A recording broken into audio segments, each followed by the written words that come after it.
Welcome to Crawlspace. I'm Tim here today with Lance. Lance, how are you today? Tim, I'm doing so well. How are you, really? That's what I want to know. I am doing excellent today. Our guest in this episode is fantastic. She's wonderful to talk to and sort of have a deep and detailed conversation with. Her name is Katherine Jones, and she is the co-director of outreach and partnership development at the Campaign for the Fair Sentencing of Youth. Yeah, what an amazing title and perfectly suitable for an amazing person. She was featured during the Death by Incarceration live show at the Brickbox Theater in Worcester, Massachusetts back in November, and she just blew it away. Her story is incredible. Katherine was incarcerated at the age of 13. She was just a girl. At the age of 13 for murder. You could possibly say she was incarcerated for self-defense, and she spent the next 17 years incarcerated. She was released at the age of 30, and she currently uses that traumatic experience to stand as an advocate for prison reform in her current role at the Campaign for the Fair Sentencing of Youth. So check out what Katherine is doing over at the Campaign for the Fair Sentencing of Youth. It's cfsy.org. That is the website. And we really hope you enjoy this conversation. Think it's really interesting. Hope you guys feel the same way. And we do feel like this is a very important topic, and we were very fortunate to have Katherine on. So feel free to give us some feedback and just let us know how you feel about what she's speaking of. We'd love to have her back on, and we'd love to make this a continuing conversation.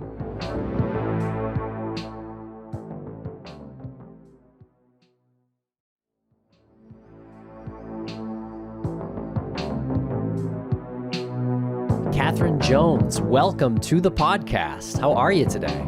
I'm great. Thank you. So excited to be here. I'm really happy that you took time out of your day to join us because you have quite a job. And we'll get to your job and what you do.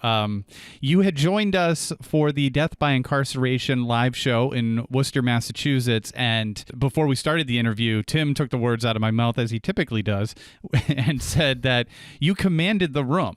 And it was pretty impressive. You were joined there by Nikki Bell, who we recently had on the show as well, and Kevin and Suave. And your story is remarkable, but your engagement with the audience was really noteworthy. You made it a point to hug people, to out of the blue, and you had said after that you don't really prepare your remarks before you speak, which is also impressive. So I just wanted to compliment you on that and welcome you to the show. And yeah, here she is.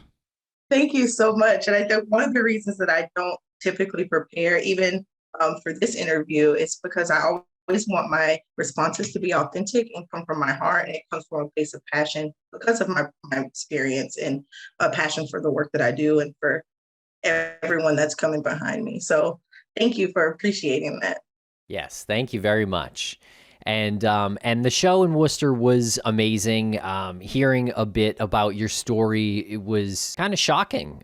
Really, all the details about the time you served and what age you started your serving your time. Would you take us through a little bit of your story?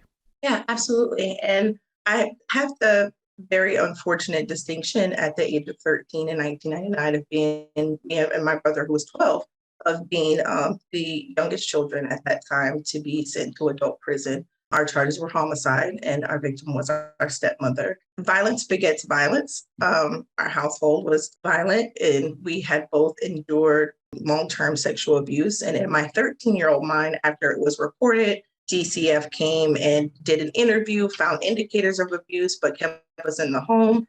Recognized that our uncle, who was a convicted child sex offender who had raped and sodomized a 12-year-old girl, was actually allowed to stay in our house. Like, we literally answered the door for his probation officer, and they never flagged, like, he shouldn't be around these kids. A 13-year-old decision. I did not know about my brother until maybe 2 weeks prior to the crime happening. And when I found out, I just, for lack of a better word, kind of snapped and lost it and was like, I'm going to do whatever I need to do to get us out of this situation. I'd like to make the distinction that my victim was innocent, had never hurt or harmed me and my brother. In my 13-year-old mind, it was like I had to get rid of all of the adults that were in the house because I don't know why or how we weren't like seasoned criminals, but the thought of getting away with it, and it was really the reasoning behind her death. And prior to it actually happening, of course, it wasn't like you see on TV, and it was traumatizing, even more so for my brother than me. And my only thought at that point was to get them out of the plan to kill my dad did not come through, and we were arrested the next day. You know, teenagers on the run are going to get any far, especially when they don't know anything about running from the cops. And we were charged, and within 21 days, we were adjudicated as adults. It was the year of Columbine, as we know, in 1999, and we became like that first national case of kids with guns. And so quickly they pled us out. You will hardly ever hear of anybody being charged and tried and sentenced within 10 months. It took them 10 months to sentence us. The circumstances surrounding the incident, what may have caused it, never came into question. They just pled us out and got it over and done with, and we received an 18-year and life probation sentence. And it was, you know, as I got older and digested it, it wasn't justice. It was vengeance in its worst form, but also a clear example, especially when you see what's happened in the media now and the difference of how Black children and white children are treated in the criminal justice system.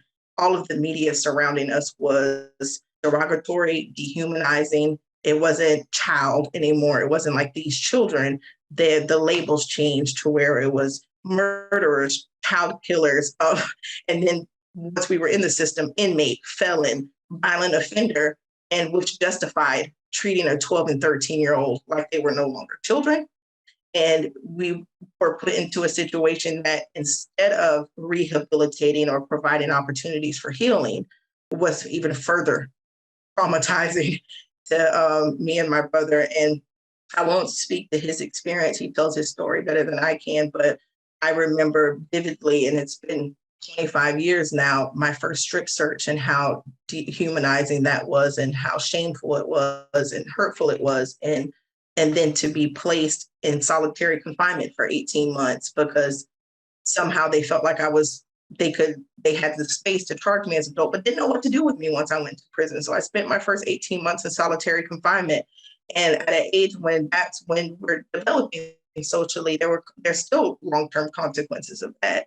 Just being socially awkward, not really knowing how to relate and talk to people, conflict resolution. And I could go on and on about all of the traumatization that happened during my incarceration. But unlike many of my ICANN members, I knew I had a date. And one day I was coming home, and I did everything I could to prepare for that. I was taking all the classes that I was permitted to take, mostly at the end of my sentence, because my sentence was so long that they felt like it was a waste of resources. I did not have the opportunity to do true counseling to deal with the guilt and the shame and the regret of taking someone else's life. That didn't come until 5 years before my release, when I met my mentors and my pastor and his wife, that I was really able to heal from that. My first 10 years, I just became a product of my environment, trying to survive, hard, cold, disengaging myself from anything on the outside because it hurt too much to think about all my friends going to prom, or when I was 16 and having my sweet 16 there, and I knew all my friends were getting their license and learning how to drive. I just chose not to think of other things and focused on just surviving that horrific zoo that they call a place of rehabilitation. And about 5 years before I came home, I met Pastor Charles, and they offered a class called Fresh Start. And I wanted it. I knew this was, if I went home the way that I had become, that I would be back in prison. And I hadn't healed. When I even thought about my uncle who was free, there was no forgiveness in my heart. I was angry. I was afraid of how I would respond if he came in contact with me. And then I met them, and they asked me, who was I? And I didn't know. I honestly didn't know who I was anymore. I wasn't that young, innocent girl that was long gone. And everything I had become was a product of where I was. And I said, I want to tap into the Katherine that I knew before I came to prison. And so I dug deep, and it hurt, and I had to be broken so that I could be healed and rebuilt. And it was a 5-year-long process. And actually, it's a process that I still go through, that I still say how much of my responses to life circumstances are because of my experience in prison, and how much of it is authentically me. That I think that will be a lifelong process, because being incarcerated at such a young age does something to you on the inside. And so I came home thinking I had a fresh start. I was ready. I had prepared myself. I was actually teaching reentry my last 6 months because even the reentry teacher recognized, like, she's hungry, like she's ready. And so I came home so hopeful that I was going to get a second chance at life. And it turned out that that wasn't the truth.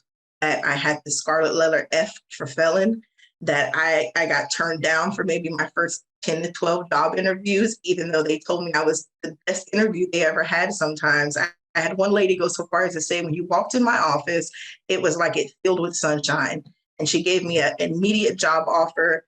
I waited for her to give me the call when to come to orientation, and it never came. And I called and I called and I called, and they just stopped responding. And I can remember sitting in my car crying, so frustrated. And so I finally got a job at a fast food place and was flipping burgers. So happy to do it. Like, I was getting paid to work. But then once I got pregnant and I had a son, I realized that that paycheck wasn't going to take care of me and my family. So once again, went on the job hunt and was met with much of the same. And honestly, it was not until 2 years ago, when the Campaign for the Fair Sentencing of Youth recognized, the skill that I had in sharing my story and being able to lead the initiatives, and offered me a job to work specifically with ICANN women, recognizing that there's a gap, and addressing the unique challenges faced by women when they come home, that I had a job that I could be proud of,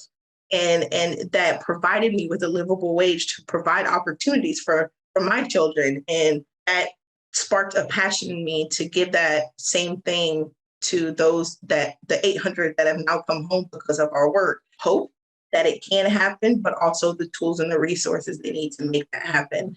And so I love my job. It doesn't feel like work most days. It's exhausting. As you know, there's always highs and lows. There's policy changes and laws that make it through. And then there's some that are turned down, and, we just keep fighting. And so that's where I'm at now, doing what I love and hoping that for the sake of my kids, my two beautiful brown babies that are growing up in this America, that they have an opportunity, that they will never be in the position that I was in at 13 years old. Whew, that is a harrowing story. Fascinating. Tragic, but triumphant as well. And bravo to you for coming out of that situation, going into that situation, being put there at no fault of your own, and coming out of it the way you've come out of it. And you've said so many things, and I'm trying to look at my notes here. I was trying to write as fast as possible. I think it's so amazing how you were able to adjust as a 13-year-old girl going into prison through those, like, really, I guess, formative years, especially going into solitary confinement. What does that look like? Like, physically, what does that look like? Because I'm trying to put an image in people's heads of what it looks like to go into solitary, and how does that feel?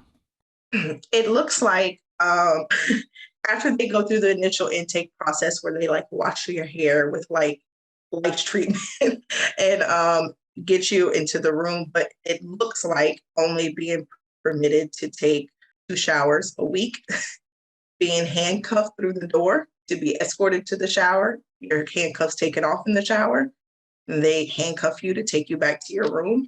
It was a 24/7 lockdown, with the exception of the 15 minutes you got twice a week to take a shower. I was in what they called flat top.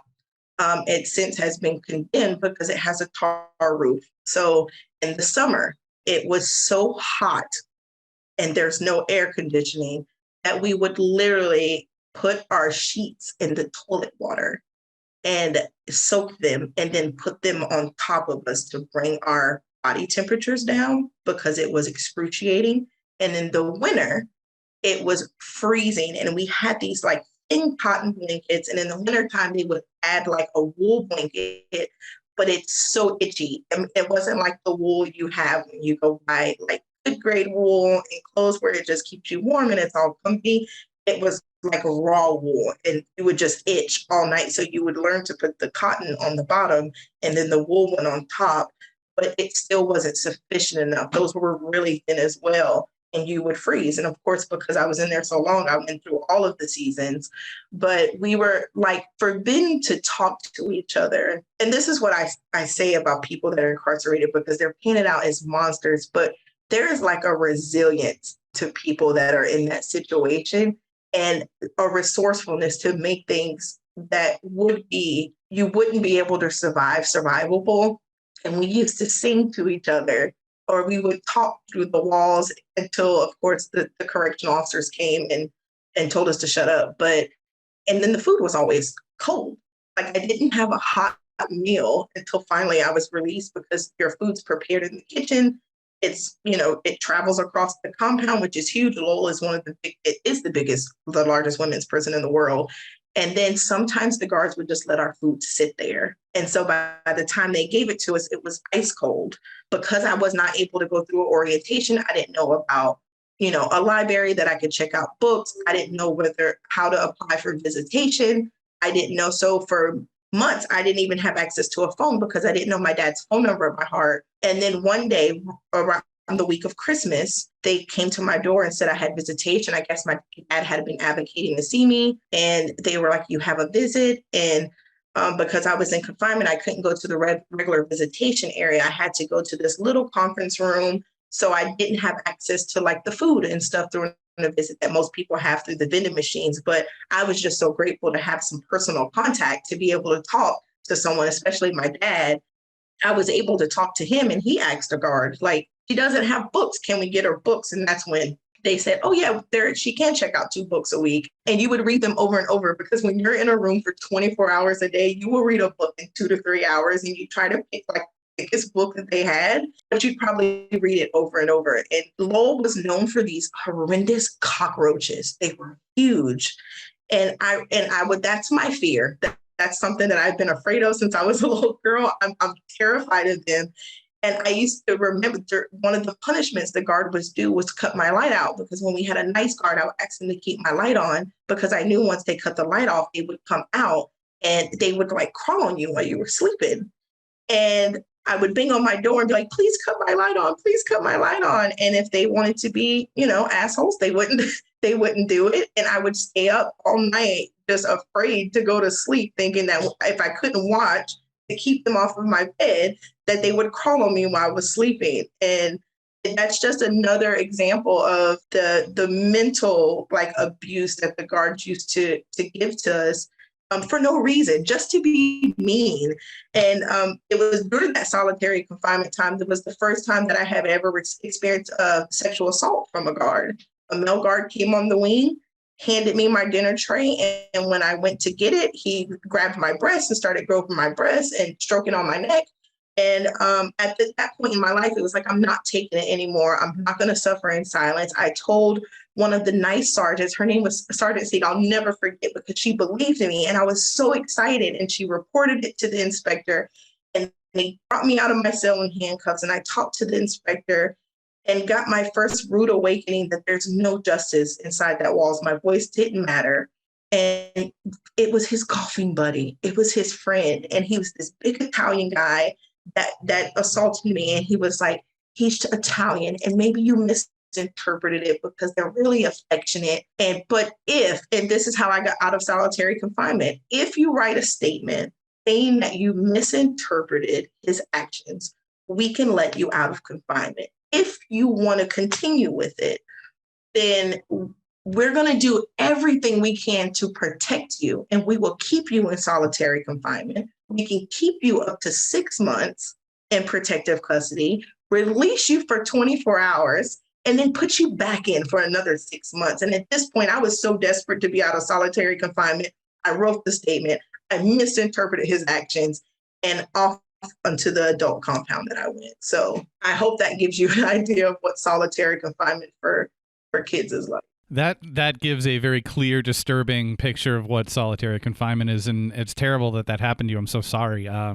It's also infuriating because before you said that this place was a zoo, not a rehabilitation facility, and when you're talking about like literal bugs crawling on you, on like they did this to you on purpose, sexual assault. And this is where they put a 13-year-old girl who was defending herself and her brother, and now you're in a cage, being crawled on, like having bugs crawl on you and getting sexually assaulted. Like that's what rehabilitation is, I guess, in this country for individuals who don't have the means to better themselves at the time. It's infuriating, and I'm honestly surprised that you have such a great sense of humor, because after the show, having a conversation with you, even before the show, having a conversation with you, you're showing pictures and everything, and again, I commend you for coming out such like a whole person. Thank you. I wish I could take the credit for that. I cannot. One, I would not have survived anything without a firm foundation of my faith. I had to hold on to who I grew up Christian. And as most people who grew up that way, you kind of did your own thing. And then I met Pastor Charles and Miss Betty. And when they told me that, who asked me who I was, they told me, like, read the Bible and find everything that God says you are. And it was like, I'm forgiven, I'm loved, I'm accepted. And I held on to that with both hands, with everything in me. And it was like, I'm not, Brian Stevenson say, I'm not the sum of my worst mistakes. Like, I'm forgiven, I can move on. I'm free to live a life of redemption. And they seen something in me that had nothing to do with my past. And it was like, you're a leader, you're a motivator, you're a mentor. And they nurtured that gift. And so once I felt like I had a purpose, that any pain or trauma that I endured has a purpose to help other people that are in that same position, then it helped put things in perspective. And it was like, you know what? It sucks that I had to go through it. But if I went through it and there's a purpose behind it, then it's okay. It's survivable. And I've had some horrific experiences even after my release, especially with relationships. Like, that's something we don't even talk about. How does somebody that's in prison for almost 2 decades come home and have a healthy relationship? We don't even know what healthy is. Obviously, we didn't see it before incarceration. Most of us, over 80% of us, come from violent homes, and then you really don't see it once you're incarcerated, because the males didn't treat us with respect. So then I came home and navigating that and had some more horrific violent experiences. And once again, it was like, if I can help another female, another woman that's in that same predicament, then so be it. And I became stronger because of the experience. But it's all God. It's not me. Because I do think there has been times where I was just exhausted and I was like, I can't go another day. I can't. I did have times when I was in prison that they stripped me of all my clothes and put me on suicide watch. I had those moments. It hasn't always been where I could smile through the pain. There were times that I didn't feel like I could make it another day. It was like, how much? Like, do I have to fight? And I have those moments now, especially in the work I do. It's emotional, it's exhausting, and it's like, how much, before we see a change? And it seems sometimes pointless, but we have to hold on to hope that one day the system will change, even when we have decisions like we've gotten in the media recently. Even when you see that, to say, it's still there. Racism is still alive in every part of our system, and but it can change. It's going to change for my kids and my children's kids, grandkids, great-grandkids.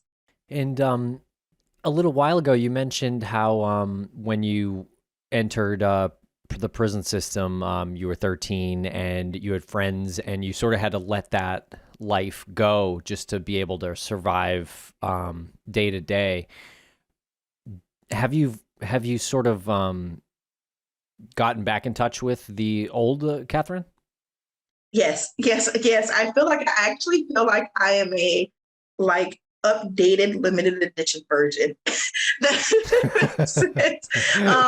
I've found a vulnerability and a soft, mainly through my work, where people need me to be transparent and vulnerable, so that they can see that my passion is authentic, and comes from a place of genuine concern, genuine compassion for other people. And I do feel like I'm finally at a point in my life where I am accepting that I do deserve to be happy. Like, I recognize that there is a family that I've caused irreparable harm to. but I've healed. I've forgiven myself. I want that for them, but that I won't be held captive anymore by that guilt and condemnation, that I deserve to be happy.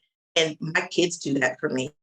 I can't be stuck in the past, and I'm trying to raise them in the present and preparing them for their future. And they have brought out a light-hearted side of me, like that wants to embrace and enjoy every single moment of life. And when I see their innocence, I'm so protective of that. And I can't protect that from a broken place. I have to be healed and whole so that I can guide them into their futures. And so, yeah, I do believe I've tapped into not just the old Katherine, but have found a better one. Wow, that's really cool.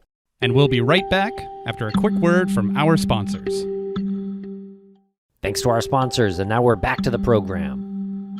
I'm wondering, you mentioned sort of a lot of memories and painful memories from your time in prison. Do you still have memories that pop up in day to day that you haven't thought about for years? Things that you've sort of pushed aside, pushed down?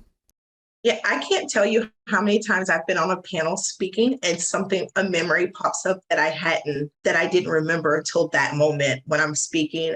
Because at different engagements, they come from different perspectives. Sometimes it's about women, whether it's the sexual violence perpetrated against the women by the male guards or other dehumanizing things or the food. And so a lot of times when I'm speaking, something will pop up. And it's funny, when my colleagues said, every time I see you speak on a panel, I learned something new. And I don't like to say anything that glorifies the prison experience, but I will say my only good memories were from the women that I met in there that put me under a lot of the who I am now, or even the basic things that you need to learn as a teenage female, what they taught me. They taught me how, I remember like life lessons that the women that had been in there a while imparted to me to help me get through it. Because I think, especially at my age, I would cry, I miss my family. I wanted to see my brother. And they were the ones that told me, like, you have to let that go. If you're going to survive in here, you have to let that go or it's going to consume you. And I remember, like, for example, my 16th birthday, they got honey buns and peanut butter and M&Ms and like put it all together and make this beautiful cake. That was beautiful to me then. I know by standards out here, it probably wasn't. It probably looked like a mess. But and then, put my eyeliner on for the first time, or they taught me to do my eyebrows. And, there were beautiful moments that were meaningful and life-changing that came from the women that I was incarcerated with, and maybe the 3 or 4 really good correctional officers that invested in me and seen something in me. And for me to say that there's only 3 or 4, and I had been to every women's prison in the state of Florida, let you know that most of them were kind of shitty. But there were 3 or 4 that made some significant impact on me in my life. But there were more that did more harm than they did good. Do you still keep in touch? Do you visit any of the women that, impacted you so, in a positive way? Yes, I do write them. I'm not able to visit because I have life probation, so they don't allow me to go into the prisons. I actually stay in communication with a couple of the correctional officers too that impacted me in a positive way. And it's funny because many of them used to tell me, like, there's something different about you. Like, you're going to go home and like change the world. And from when I was young, they used to say that, like, you're different. And so now you'll see on my Facebook when they comment or they reach out to me and message me and they were like, we knew it. We knew you were going to go out and be a champion for us. You were going to fight, because I was a law clerk for almost 8 years off and on. And that was me. Like, you couldn't curse me out as a correctional officer and think I was going to take it. I was fighting for my rights. And so that was me. I was that person that had a target on my back because I was always writing grievances and saying, you're not going to treat me this way. Because I studied the Chapter 33, which is the policy that governs the Department of Corrections. And so even though I knew they wouldn't get punished, I wanted them to know that I know that you're not supposed to treat me that way. And that's come to my detriment sometimes, because I feel like I have to fight in every area of my life, whether it's the landlords that deny me to rent from them because I'm a convicted felon. It was like I'm prepared for battle in every front of my life. And sometimes that's exhausting. Sometimes I don't want to fight anymore. I just want to live And so that's why I fight so hard now. So maybe one day I can get to a point in my life where everything is an uphill battle. Well, part of what you do for your heroic fight is with the campaign for the fair sentencing of youth. You've mentioned your job and how you love this job. And your title, Tim and I are super hardened individuals. We're hard to the core. And the only thing that really poses a threat to us is when people come on the show with impressive titles. Then we get a little bit intimidated. Your title is co-director. I can't even say that with a straight face. Like, I'll joke about that with other people, but anyway, your title is co-director of outreach and partnership development. It's described a bit as you support members of the Incarcerated Children's Advocacy Network, particularly women. That is right from the website. What does that entail? What's your job description, and what do you do? And it's so narrow because I do so much, because me and my colleague at ALS are the co-directors of what's considered our movement building department, which is like the liaison or the bridge between all the other departments and the ICANN members. For the women specifically, I facilitate a heart-to-heart conversations support group where all of the female identified ICANN members have a safe space to discuss the challenges that we're facing upon reentry. One thing that I think is often overlooked, especially when children are sentenced to life, is that even when they have the opportunity to come home and now they're in their 40s and 50s, now these women, unlike the men who can produce children at 50, 60, 70 years old, these women now have been robbed of that opportunity to bear children, which is heartbreaking. And you don't really see any type of mental health or emotional support for that struggle. Also, the intersectionality between sexism, feminism, and racism when looking for a job. A lot of construction jobs. You see it in Florida. Men get out of prison, walk right into these construction jobs in Florida.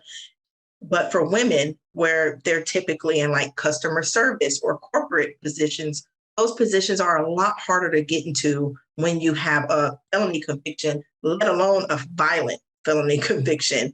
So the needs are unique and the challenges are unique. And that gives us a safe space to not only discuss it, but once I hear what some of the common issues are, then now I'm thinking about ways and being innovative on ways that we can support them and address those issues, which was where my partnership development part of my title comes in. That's, being in the room with these huge corporations and saying, let's talk about your policy and let's meet these amazing people. Let's humanize children that have committed harm, that were sentenced to life, and given the opportunity to meet us in person. And one of the things that I say all the time when I'm in these rooms is, if you've seen me in Walmart with my 4 and 5-year-old, you would never know that I was convicted for homicide when I was 13. You would never know until I told you what my background was. I would just be another mom wrestling with her toddlers in Walmart because they're pulling stuff off the shelves and wanting everything.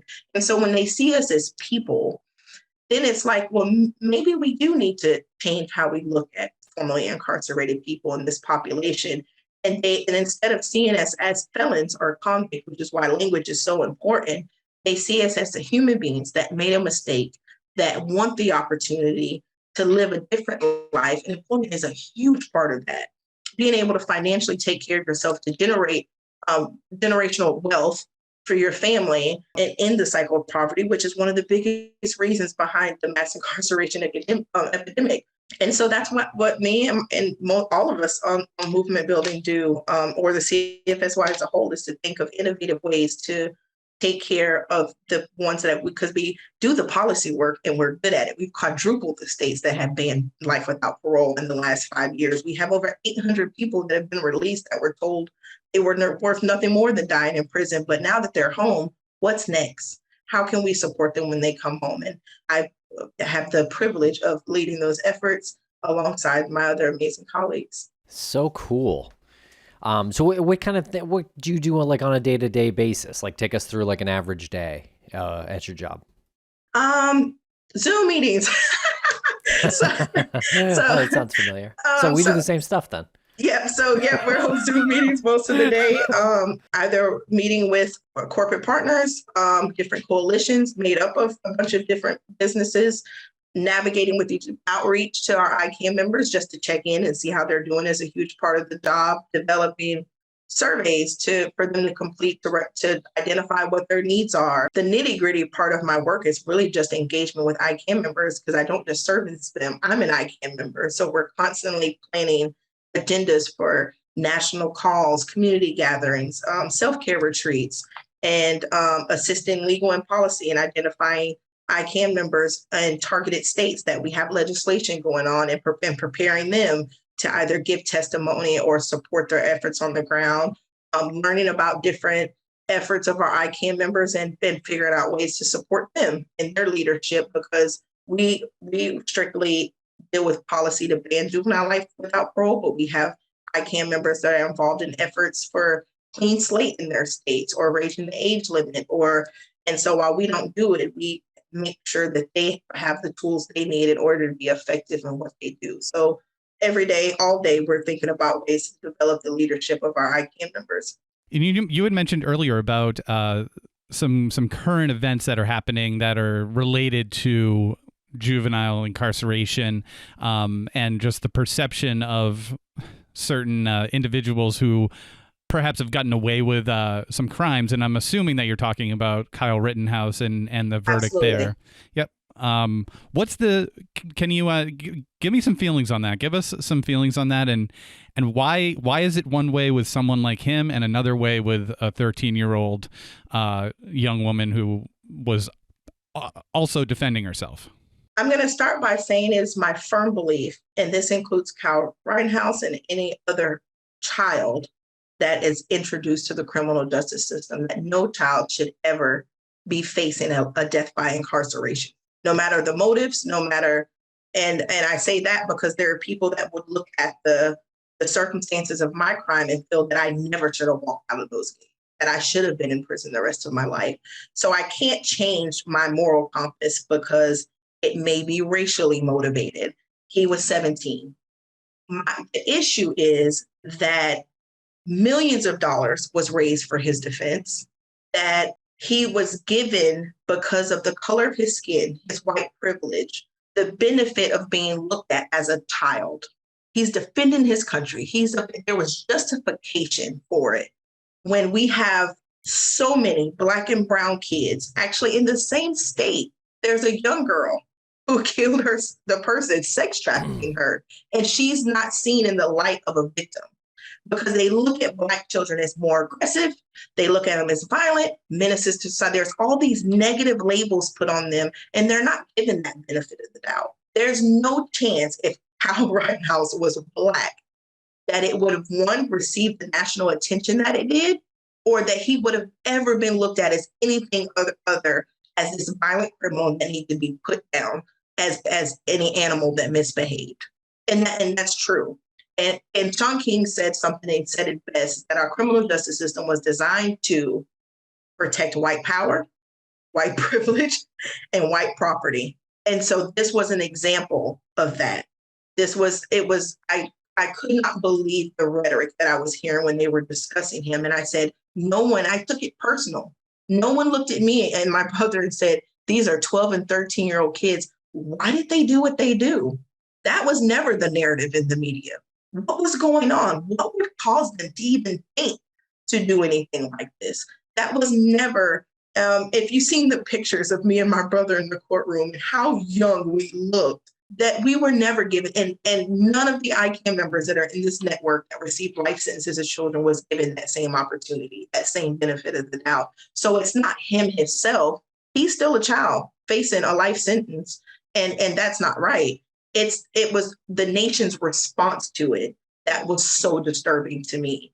And, it's the same with the little young Christopher, whatever his name is, that sexually assaulted 4 women and got off with probation. That was actually even only facing 8 years in prison for 4 rapes. I mean, why would a judge have to agonize?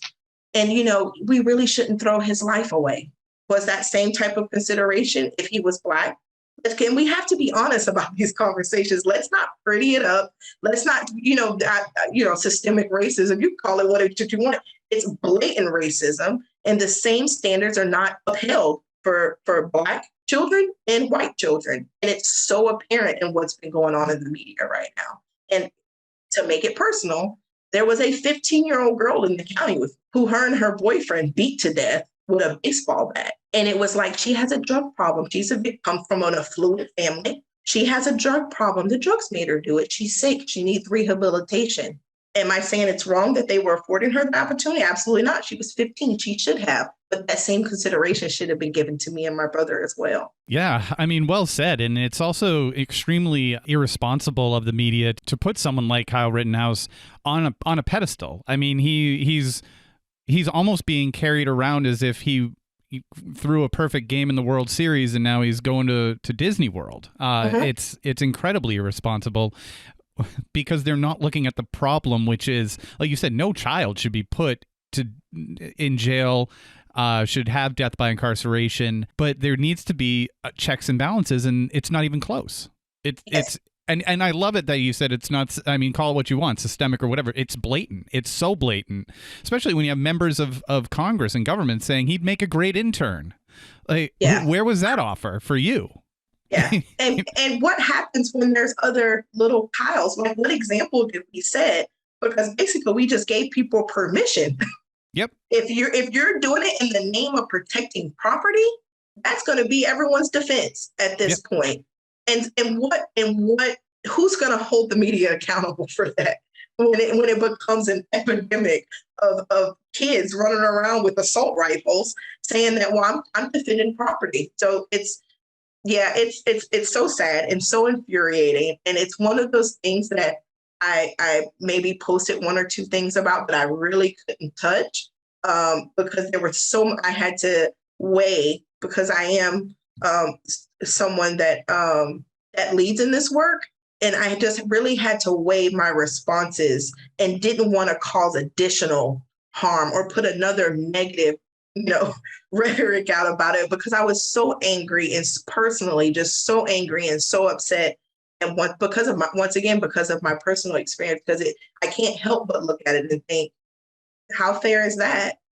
How fair is that? And even now, you don't hear that said about, there's many people that won't look at what I've accomplished in the work that I do now, will still say, you should have been in prison and should have never gotten out. So yeah, it's sad. It saddens.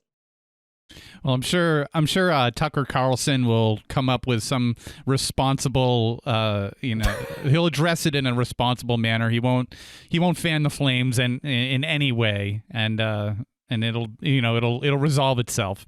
And we won't regress back to 1776 when we needed to pull out muskets and defend our property from invaders.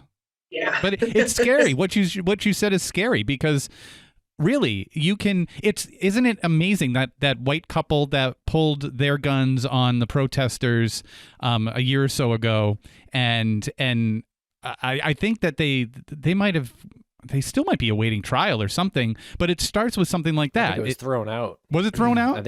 I'm pretty sure that, they're not facing any charges.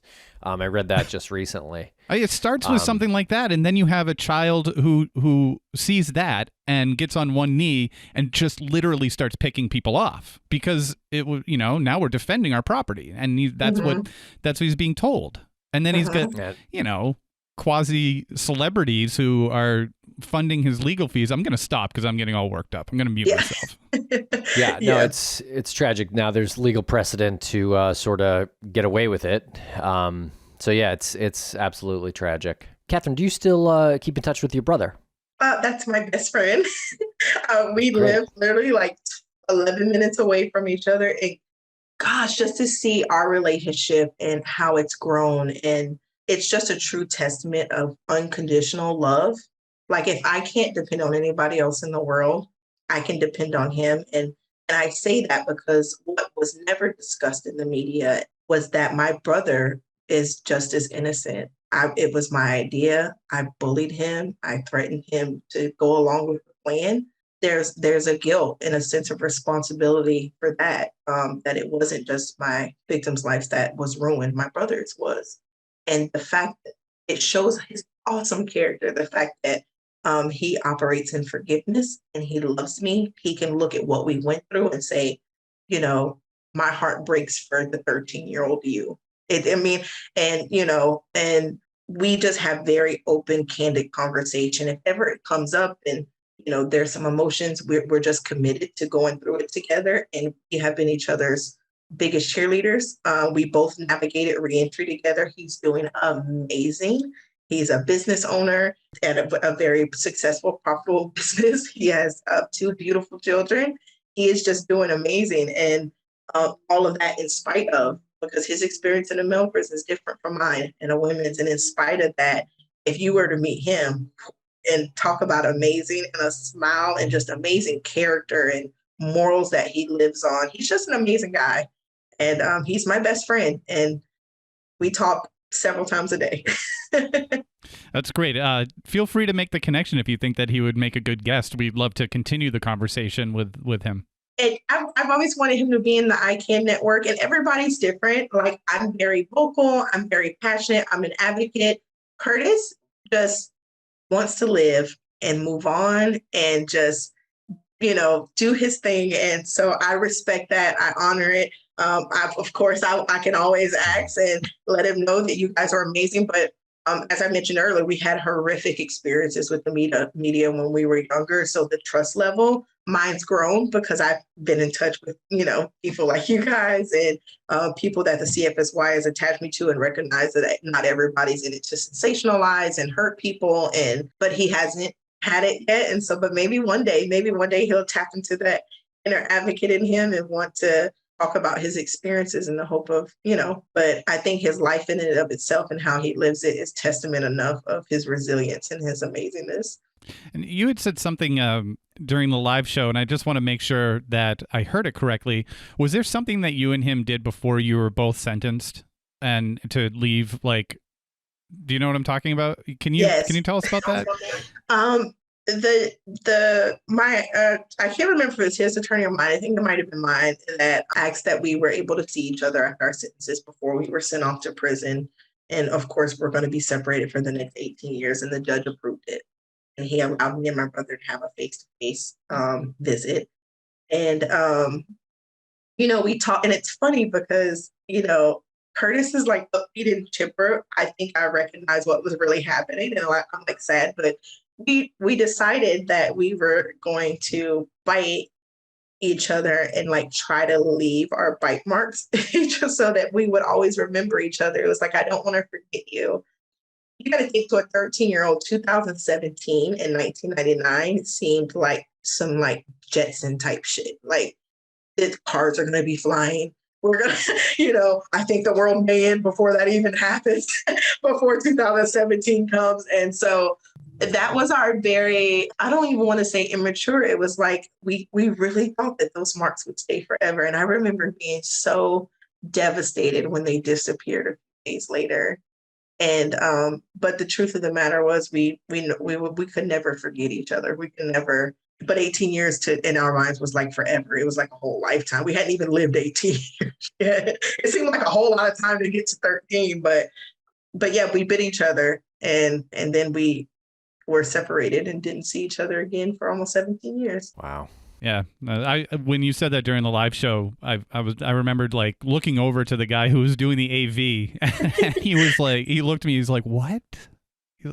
And you don't get that from like AV guys, because their whole thing is just like pay attention to the cues and make sure you don't like hit the wrong hit someone's mic or something. Yeah, they're like only listening for like the technical purpose of it. They're not actually listening to the content of it. Yeah, he's like shaking his head, and I needed to make sure that I heard it correctly. I think that's one of those details that when you hear it, and you obviously experienced it, but when you hear the story, like you need those details, like the cockroaches crawling on you and you needing to bite your brother and him biting you so that you had a mark left on you. Like that goes so far in humanizing the whole experience. I even think about the experience of my brother asking, could he bring his Nintendo with him? And it's like, shouldn't that have told you how young he was to even ask a question like that? I remember during our plea agreement that the judge asked, Do you understand that, you'll spend the next 18 years in the Department of Corrections and followed by life probation? That my uncle outburst and had to get kicked out of the courtroom because he was like, hell no, he don't understand. He's fucking 12 years old. He doesn't. And even now, when we think about signing that plea agreement, did I know? I just knew that I wasn't getting life sentence, but did I really know what life probation was? That every single month I had to pay you to supervise me, that I wouldn't be able to leave my county without permission. Like I literally live 3 minutes from the next county line. And one day I was going to pick up pizza and looked and seen the county sign. And I was like, oh shit, I'm out of county without permission. And something like that, so innocent, if a cop would have pulled me over, would have sent me back to prison for the rest of my life. Do you think I really understood the consequences at 12 and 13 when you said, we won't give you life in prison, but we'll give you life probation after your 18-year sentence? Did I really understand what probation meant? I didn't even know what the hell prison was, let alone probation. Like, I mean, we do, who, I'm not even going to say that, but it was like, geez. They're legalizing marijuana everywhere. Geez, I'll never be able to know what it feels like to smoke weed. Yeah. But it was, I can't even comprehend what judges, the prosecutors, what any of them were thinking when they asked that question. Do you understand? Hell no, I don't understand. Yeah, it's really it's astounding, and again, like those moments that you just describe will resonate with people, and I'm wondering what people can do to help. Is there a call to action that you have? How can people who want to help? How can they help? I think the biggest, there's a couple things, but I think the biggest is to really read these bills. A lot of people don't know about these local government elections when they're passing the bills to change some of these barbaric laws pertaining to children. The federal legislation, the First Step Implementation Act, prohibits them for sentencing a child to life in prison. Write your senators, write your local governments to support this bill. Anything to ban juvenile life without parole. Any type of policy changes surrounding how landlords can make decisions, or corporations or businesses can make decisions on hiring based on your criminal background. If the charges were received as a child, they should never even count against you once you come home and you've served your sentence. And there's so many clean slate and ban the box laws that are going around and need to be voted on. So your voting matters. Voting matters because most states prohibit people like me who have experience from voting, because they know when we have the power to vote, then it'll change. And these policies in place. If you're listening and you're a business owner and you want to know more about our network, please feel free to reach out to me or my organization, and we can humanize this. We will have conversations with you about your policy and how you're treating people. Hire them. They'll be your best employee that you'll ever have, because they'll be so grateful that you gave them a chance. Boy, I flipped burgers like none other at that fast food restaurant. I was just so grateful to have a job. So yes, partner with the CFSY. Go on our website, check us out, partner, donate, and get involved. Don't be silent. Yeah, that's pretty much it. And I just have one more question, sort of unrelated, is on a scale of 1 to 10, what's your tolerance for spicy food? 10. Are you talking about that ghost pepper pasta that we had? Yeah. Ate half of it and I couldn't taste my dessert. And I'm from the South. And my kids are 4 and 5, and you give them food and they're like, where's the hot sauce? Like, we grow up eating that ghost pepper, but that noodle. I don't know the exact name of it. Lance, you can help me out. But I ate it and I was like, it tastes so good. But I got halfway through it and I was like, I can't feel my lips anymore. My lips are done. It was like a gallon of ramen. Big shout out to that restaurant, which is right next door to the Brick Box Theater.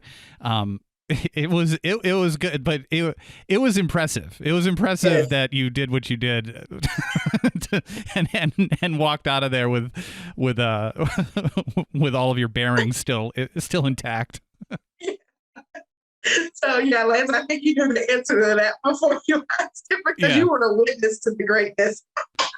Yeah, it was impressive. We took a sample bite of it, and it's instant sweat. Like there was that was no joke. And you're like, I can't feel my taste buds. I can't taste my dessert.